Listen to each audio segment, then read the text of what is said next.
Okay जी students, हमारा next topic है टाइप्स ऑफ मॉर्टगेज लोन्स। तो जो वेरी फर्स्ट टाइप है वो है insured and conventional mortgages. Insured and conventional mortgages के जो सोर्स ऑफ इशूइंग अथॉरिटी है वो सेम है। बैंक्स हैं या डिफरेंट मॉर्टगेज हाउसेस हैं, वो दोनों तरह के मॉर्टगेजेस को इशू करते हैं। बट डिफरेंस ये है कि इंश्योर्ड जो मॉर्टगेजेस होती हैं उनके बैक पे कोई गारंटी होती है इन टर्म्स ऑफ कोई एजेंसी होगी जो इस बात को गारंटी करेगी बैंकों के अगर बोरोवर डिफ़ॉल्ट करता है तो वो agency will pay the necessary payments. अब जाहिर है वो कोई जो बोरोवर है, इसका मतलब ये होगा कि वो हर एक के लिए तो नहीं होगी ना, तो बोरोवर का एक बहुत अच्छा प्रोफाइल होगा। वो लिखते हैं जी कि borrower can be from any army background, एक सर्टेन अमाउंट तक वो लोन ले सकते हैं, लिमिट मौजूद होती है, या उनकी मंथली इनकम क्या होनी चाहिए, ये तमाम फैक्टर्स को देखा जाता है। और फिर उसके बाद there are two types of agencies. First is federal housing administration and number two is veterans administration. ये दोनों अगर एज अ गारंटी बैंक्स को कह देंगे जी इस पर्सन को, बोरोवर को लोन दे दें, तो अब वो सपोर्ट कर रही हैं। अगर वो बोरोवर डिफ़ॉल्ट करेगा तो bank can claim the defaulted amount from these agencies, right. Conventional mortgages वही हैं जो हम पढ़ते हुए आ रहे हैं, इसकी भी इशूइंग अथॉरिटी बैंक्स ही हैं, लेकिन फ़र्क क्या है कि किसी किस्म की कोई गारंटी नहीं है। हम एक टर्म से फेमिलियर हुए थे लास्ट टाइम के, बैंक्स और different insurance companies insurance provide करती हैं मॉर्टगेजेस के लिए भी। कोई डिफ़ॉल्ट होगा तो उसके लिए वो पे कर देंगे। तो जितनी ही प्राइवेट मॉर्टगेजेस होती हैं they are valid for conventional mortgages. Okay, उसके बाद मेरे सामने है fixed and adjustable rate mortgages. Fixed mortgages वो मॉर्टगेजेस है जिसके अंदर हम जो बात करते हैं ना अमॉर्टाइजेशन की, तो आपका जो लोन की अमाउंट है वो अमॉर्टाइज की जाती है into equal number of installments. Fixed mortgage में जो इंटरेस्ट है वो इक्वली फिक्स्ड या constant amount of interest pay किया जाता है। पर मंथ कह लें, पर मंथ ही होता है वैसे, तो मतलब कि एक कांस्टेंट अमाउंट पे की जाएगी फिक्स्ड में। एडजस्टेबल नाम से आइडिया हो रहा है कि इसका रेट ऑफ इंटरेस्ट अब एडजस्ट किया जाएगा according to the market interest rate. अब वो एडजस्टमेंट होती कैसे है कि यहाँ पर एक कैप्स होती हैं। कैप्स मतलब होता है लिमिट्स, मतलब कि आपकी अपर और लोअर लिमिट क्या होनी चाहिए। तो वो कहते हैं कि जी ट्रेजरी बिल्स +2% इसका रेट बनाया जाता है, और फिर उसके अंदर 2% की कैप्स होती हैं, यानी कि 2% प्लस भी हो सकता है, 2% माइनस भी हो सकता है according to the market rate. And then 6% in the whole life time वो रेट फ्लक्चुएट करेगा। मतलब कि ट्रेजरी बिल्स +2% तो रेट है इनका, 2% की कैप है 1 साल की, और फिर टोटल जो कैप अवेलेबल है वो 6% पॉजिटिव भी है और 6% नेगेटिव भी है। ये है जी फिक्स्ड और एडजस्टेबल रेट मॉर्टगेजेस। अब अगर मैं देखूँ बोरोवर को और लेंडर को, तो बोरोवर क्या चाहेगा कि मुझे जो है ना जो भी एक दफ़ा इंटरेस्ट रेट डिसाइड हो गया मैं वही पे करूँ, राइट। तो बोरोवर हमेशा चाहते हैं कि मैं फ़िक्स्ड इंटरेस्ट वाली ऑप्शन चूज़ करूँ, ताकि अगर मार्केट का इंटरेस्ट रेट बढ़े तो उसको ज़्यादा इंटरेस्ट पे ना करना पड़े। लेकिन ज़ाहिर है साथ ही से नुकसान भी होता है इस बात का कि अगर मार्केट इंटरेस्ट रेट कम होगा तो आपका एडजस्टेबल रेट कम हो जाएगा। लेकिन चूँकि उसने फिक्स्ड वाली ऑप्शन चूज़ की हुई है तो उसको एक फ़िक्स्ड अमाउंट ऑफ इंटरेस्ट ही पे करते रहना होगा। लेकिन जनरली होता है कि इंटरेस्ट रेट बढ़ता है तो borrowers will try to utilize the option of fixed interest rate.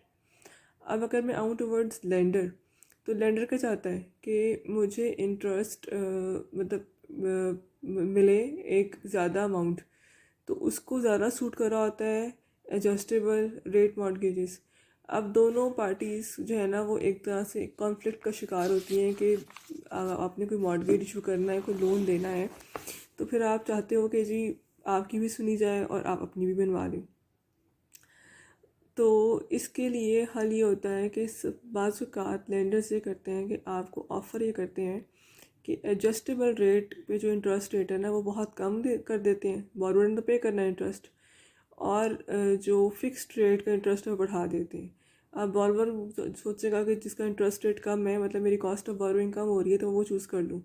बाद में चूँकि वो रेट एडजस्टेबल है तो वो अकॉर्डिंगली ऑटोमेटिकली वो rate would go up and then lender can get advantage of that. ये होता है। राइट। इसके बाद मेरे सामने है अदर टाइप्स ऑफ मॉर्गेजेस। पहली है जी ग्रेजुएटेड पेमेंट मॉर्गेजेस।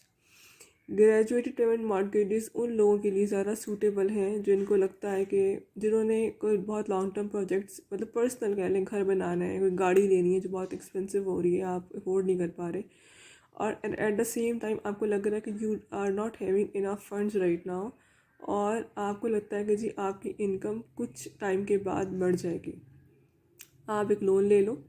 इनिशियली आप बहुत कम पे करेंगे, मतलब पूरा इंटरेस्ट भी पे नहीं कर पा रहे होंगे, और बाद में आने वाले सालों में आप अपनी पेमेंट्स को बढ़ा देंगे। ठीक है, ग्रेजुएटेड ज़्यादा इंक्रीज़ कर रहे हो in the later years rather than initial years.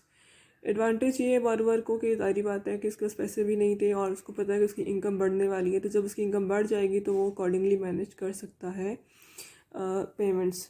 ठीक है, लेकिन साथ साथ इस बात का नुकसान ये भी होता है कि we are not sure about our incomes. मतलब हमें ये लगता है ना, मतलब ये तो एक एस्टिमेशन है ना, आपकी इनकम बढ़ जाएगी, लेकिन अगर इन केस ना बढ़ी तो फिर ये आपके लिए प्रॉब्लमेटिक भी हो सकती है ये वाली मॉर्गेज। एडवांटेज बता दिया मैंने आपको क्या होता है इसका, और इस तरह से आपकी जो पेमेंट है वो आप इजीली कर सकते हैं। दूसरी है ग्रोइंग इक्विटी मॉर्गेजेस।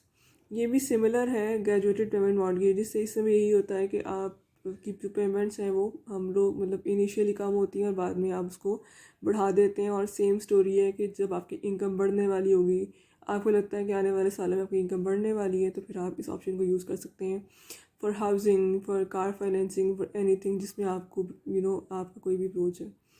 लेकिन दोनों में फ़र्क क्या है? फ़र्क ये है कि ग्रोइंग इक्विटी के अंदर अगर आपके पास इनकम ज़्यादा है तो आप अगले आने वाले सालों में ज़्यादा पेमेंट्स देकर अपनी लायबिलिटी को जल्दी पे ऑफ कर सकते हैं।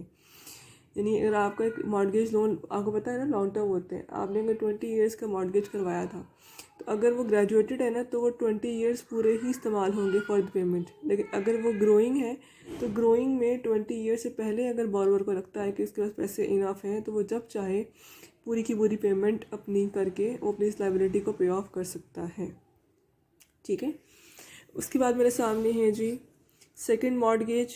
सेकंड मॉर्गेज एक बहुत अच्छी ऑप्शन होती है, नॉर्मली इस्तेमाल भी हो रही है हमारे यहाँ पाकिस्तान में इस्तेमाल होती है कि अगर आपके पास इतने रिसोर्सेज नहीं है। हम जानते हैं मॉर्गेज के पीछे एक बैक पे रियल एस्टेट कोई गारंटी होती है, किसी घर है इस तरह से। अब अगर कोई लैंड या बिल्डिंग थी, आपने उसके ऊपर लोन ले लिया होगा and you need more funds, तो फिर आप क्या करेंगे? अब तो कोई ऑप्शन नहीं है ना, कोई लोन भी नहीं देगा, तो उसके लिए सेकंड मॉर्गेज की ऑप्शन होती है कि आप सेकंड मॉर्गेज करवा लें। आप जब सेकंड मॉर्गेज कराओगे ना तो जो फर्स्ट मॉर्गेज जिसको हमने पहले मॉर्गेज एज अ सिक्योरिटी अपना घर शो किया हुआ है, उसके पास फर्स्ट राइट होगा। यानी कि अगर आप डिफ़ॉल्ट करेंगे तो पहले उसके पास राइट है कि वो अपना क्लेम वापस ले लें, और अगर फिर पैसे बच जाएंगे तो फिर सेकंड मॉर्गेज वाला जो भी उसका था जिसका राइट है वो अपनी पेमेंट रिकवर करेगा। मतलब इसका राइट सेकेंडरी होता है in compare as compare to the first right. ठीक हो गया।